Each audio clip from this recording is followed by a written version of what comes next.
अस्सलाम वालेकुम नाज़रीन। एक नई वीडियो के साथ एक नए टॉपिक के साथ आपका होस्ट मोहम्मद उवैस खान।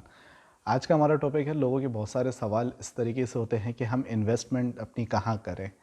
अब इसमें कंपैरिजन की बात आ जाती है कि लोग पूछते हैं कि हम कराची में करें। कराची के अंदर भी अगर बात करते हैं तो बहुत सारी स्कीम्स आ जाती हैं।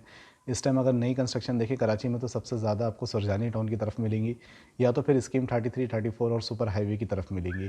इसके बाहर की अगर हम बात करते हैं तो बहरिया टाउन आ जाता है, आपका डीएचएस सिटी आ जाता है, कमांडर सिटी आ जाता है। इस तरीके से मुख्तलिफ प्रोजेक्ट्स हैं जिसके अंदर हमारी इन्वेस्टमेंट की अपॉर्चुनिटीज़ बनती हैं। अब लोगों के सवाल ये होते हैं कि अगर हम अपनी इन्वेस्ट को कराची के अंदर करें तो वहाँ क्या सिक्योरिटी है, क्या सेफ़ है और क्या अपॉर्चुनिटी है कि उस इन्वेस्टमेंट के अंदर ग्रोथ की बात होगी। और वही इन्वेस्टमेंट की अगर हम बात करते हैं कि डीएचएस सिटी के अंदर अगर हम इन्वेस्ट करते हैं या फर्दर दूसरी सोसाइटीज़ ले लेते हैं, आपको सेवन वंडर्स की सोसाइटी है, कमांडर सोसाइटी है, या बहरिया की बात करते हैं कि अगर हम यहाँ इन्वेस्टमेंट करें तो क्या अपॉर्चुनिटी और क्या चांस है कि हमारी इन्वेस्टमेंट के अंदर ग्रोथ आएगा। तो इस इन्वेस्टमेंट के अंदर अगर हम बात करते हैं तो सबसे एक बेसिक टॉपिक यह है कि कंपैरिजन करें आप उन सोसाइटीज़ का कि सोसाइटीज़ में क्या डेवलपमेंट हो चुकी है, पास्ट एक्सपीरियंस क्या है उस सोसाइटी के, कितने उसके अंदर काम हो चुके हैं और कितनी आबादी आ गई है, एमिनिटीज़ क्या है। ये कुछ चीज़ों को देखते हुए इन्वेस्टमेंट करने की एक अच्छी अपॉर्चुनिटी आप अवेल कर सकते हैं।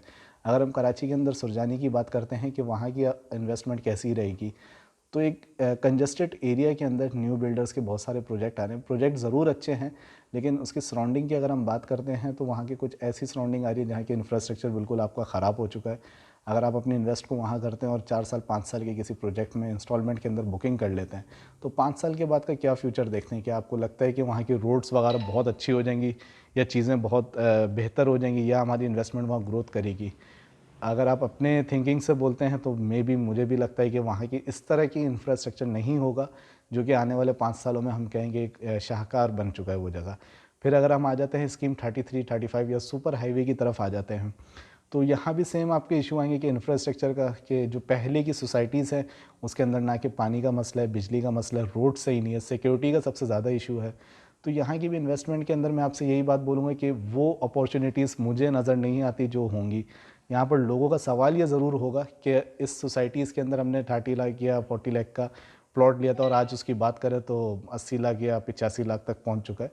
तो ये ज़रूर जो ग्रोथ नज़र आ रही है इसकी सिर्फ ये है कि कंजस्टेड एरिया के अंदर आपके पास रेजिडेंस के प्लॉट कम है, इस वजह से ये एक अच्छी ग्रोथ देखने के लिए मिलती है।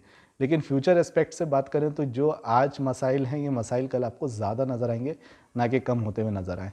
इसी तरह और आगे अगर हम बात करते हैं, हाईवेज़ पे सोसाइटीज़ बहुत सारी आ रही हैं, जिनमें से एक नामी गिरामी सोसाइटी है, आप सब इसके बारे में जानते होंगे, बहरिया टाउन की अगर हम बात करते हैं तो इसके अंदर आप किसी भी प्रीसेंट की बात करते हैं या कहीं पर भी आप अपनी इन्वेस्ट की बात करते हैं तो मिनिमम इन्वेस्टमेंट का ये है कि 30 लाख से या 35 लाख से आप अपना एक 125 स्क्वायर यार्ड का प्लॉट ले सकते हैं, जिसके इतराफ़ सारी बेहतरीन आपकी एमिनिटीज़ बनती हैं, इंफ्रास्ट्रक्चर आला इसका है।